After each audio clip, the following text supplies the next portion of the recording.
The Invisible Boy by Trudy Ludwig. Can you see Brian, the invisible boy? Even Mrs. Carlotti has trouble noticing him in her classroom. She's too busy dealing with Nathan and Sophie.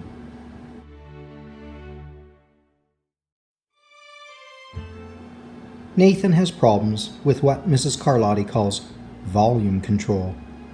He uses his outside voice inside too much. Sophie whines and complains when she doesn't get her way. Nathan and Sophie take up a lot of space. Brian doesn't. When the bell rings for recess, Micah and JT take turns choosing kids for their kickball teams. The best players get picked first. Then the best friends of the best players. Then the friends of the best friends. Only Brian is left, still waiting and hoping. JT glances in Brian's direction and, just as quickly, looks away. "We've got enough players for each team," he tells the others. "Let's play ball!" In the cafeteria, Madison and her friends talk about her birthday party. "The rope swing over the pool was awesome," says JT. "Yeah, so was the water slide," adds Fiona.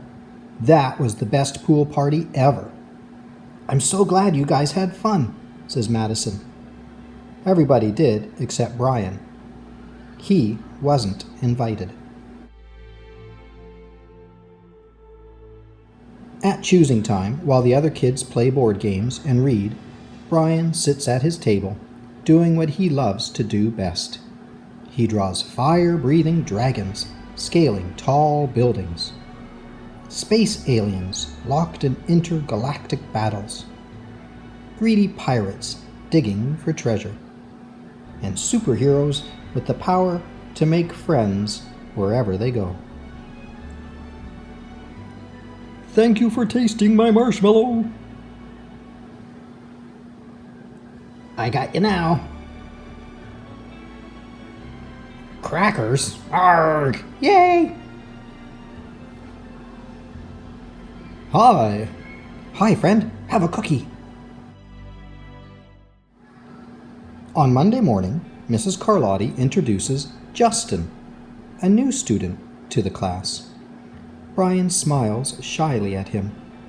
Some of the other kids sneak looks at Justin, trying to figure out if he's cool enough to be their friend. They haven't quite made up their minds yet. At lunch, Madison and JT watch Justin eat with chopsticks. "What's that?" asks Madison, as she points at Justin's food. "It's bulgogi." "Bul what?" "Bulgogi. It's Korean barbecued beef. My grandma made it for me. It's really good. Do you want to try some?" "There's no way I'm eating bulgogi." And the kids laugh. All of them. That is, except Brian. He sits there wondering which is worse, being laughed at or feeling invisible. The next day, when Justin goes to his cubby to put away his backpack, he notices a piece of paper with his name on it. "Justin, I thought the bulgogi looked good. Brian." Yum. At morning recess, Brian finds a piece of chalk on the ground and starts drawing away. "You're Brian, right?" "Yeah." "Thanks for the note." "Hey, Justin," Emilio calls out from the tetherball court. "You're up next." "Sorry, I gotta go," says Justin. "By the way, that's a really cool drawing," he adds before taking off. Back in class, Mrs. Carlotti asks the kids to team up in twos or threes for a special project. The kids scurry around the room to pair off. Brian heads toward Justin. I'm already with Justin, says Emilio. Find someone else. Brian looks at the floor, wishing he could draw a hole right there to swallow him up. And Mrs. Carlotti said we can have up to 3 people in our group. We're only 2. Come on, Emilio. Let him work with us. Okay, I guess. Mrs. Carlotti gives the class directions for the project. Your assignment is to work together to write a story about what you see in that photograph. Use your imagination and have fun. Whoa, cool, says Emilio. What kind of people do you think would live in houses like that? I don't know, but I bet Brian could draw them to go with our story, says Justin. Brian smiles as he takes out his lucky pen. Narrator. Hi, I'm the narrator, and if you're wondering why a pirate got the part of a narrator, I'll tell you. It's all in the agent. Well, now, on with the tale. The crooked story we made up on the spot. It's lunchtime again, Brian's least favorite part of the day. Another 20 long minutes of kids talking and laughing with everyone else but him. Brian! He hears someone shout, Hey, Brian! Over here! Brian turns and sees Justin waving him over. Emilio nods at Brian as he makes room for him at the table. Cookie? Thanks! Maybe, just maybe, Brian's not so invisible after all.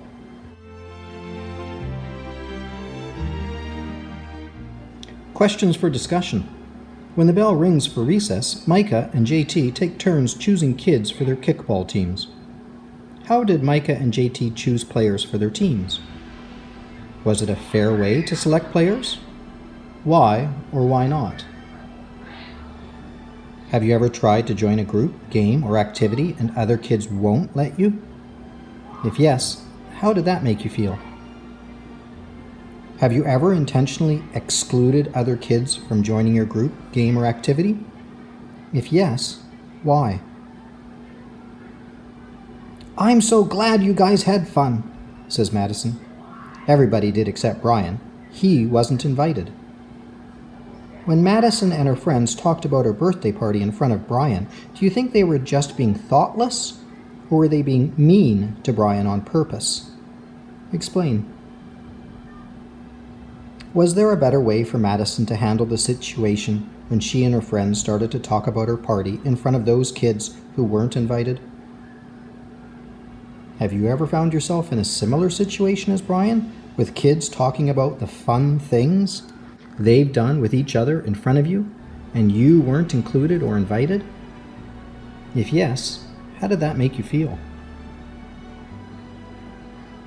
He sits there wondering which is worse, being laughed at or feeling invisible. How many examples in this story can you find that show Brian's invisibility? Which do you think is worse, being laughed at or feeling invisible? Explain. What did Brian do to help Justin feel better after JT and the other kids made fun of the food he was eating? Maybe, just maybe, Brian's not so invisible after all. How many kids did it take in this story to help Brian begin to feel less invisible?